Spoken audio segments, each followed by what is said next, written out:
নমস্কার বন্ধুরা, কেমন আছো তোমরা সবাই? চলে এসেছি আবারও একটা রান্নার ভিডিও নিয়ে। আজ কী রান্না করব সবই তোমাদের সাথে শেয়ার করব। চলো, এদিকে আমি সব কিছু কেটে নিয়েছি আর মশলাও বেটে নিয়েছি। এদিকে ডাল সেদ্ধ করতে দিয়েছি আর একদিকে মাছ ভাজা শুরু করেছি। এদিকে অল্প অল্প মাছ আমি ভেজে নিচ্ছিলাম। মাছ তো আমার ভাজা হয়ে গেছে, এখন তুলে নিচ্ছি আমি মাছগুলো।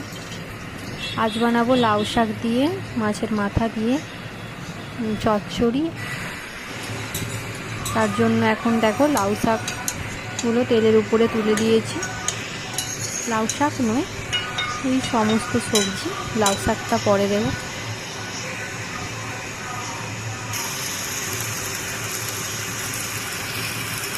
এখন মশলাটা দিয়ে দিচ্ছি।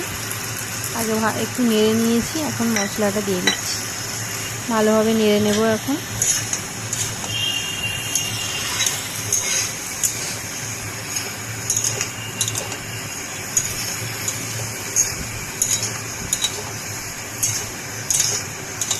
আর যে ডাল সেদ্ধ করতে দিয়েছিলাম, আম দিয়ে টক ডাল বানাবো, আর মাছের ঝাল। আজকে এই চচ্চড়িটা বানাবো মাছের মাথা দিয়ে। এখন অল্প একটু জল দিয়ে দিলাম যাতে সবজিগুলো ভালোভাবে সেদ্ধ হয়।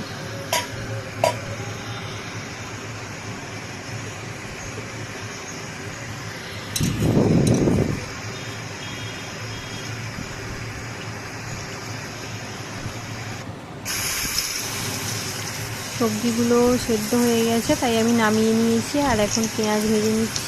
পেঁয়াজ দিয়ে আমি এখন পেঁয়াজগুলো দিয়ে এখন সবজিটা এর উপরে দিয়ে দিয়েছি। দেখো, এরপর দিয়ে দেবো মাছের মাথা।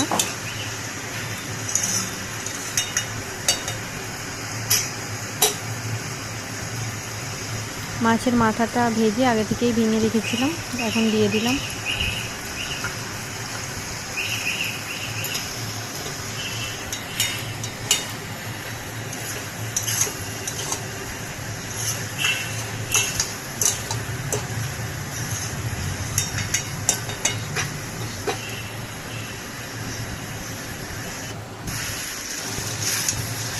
এখন চচ্চড়িটা আমার প্রায় কম হয়েই এসেছে, এবার নামিয়ে নেব।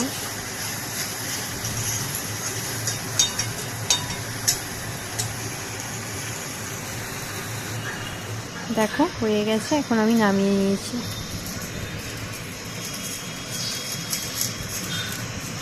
এখন বানাবো মাছের ঝাল।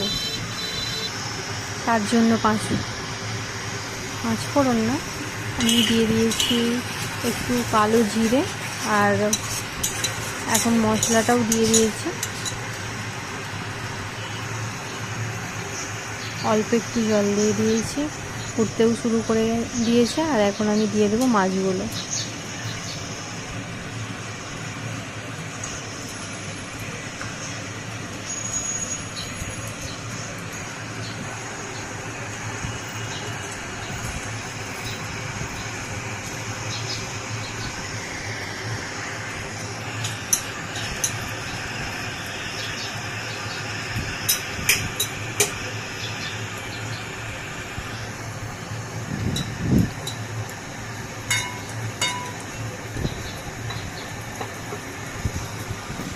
দেখো মাছের ঝাল আমার রেডি। মাছের ঝাল হয়ে গেছে, নামিয়ে নিয়েছি। এখন বানাবো আম দিয়ে ডাল, টক ডাল।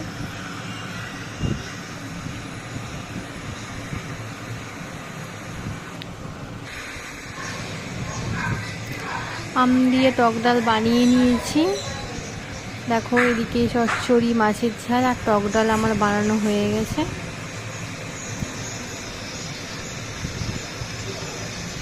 এটাই আজকে আমাদের দুপুরের খাবার। তো আজকের যদি রান্নার ভিডিওটা তোমাদের ভালো লেগে থাকে অবশ্যই কমেন্ট করো, অবশ্যই লাইক অ্যান্ড সাবস্ক্রাইব করে দিন। টাটা।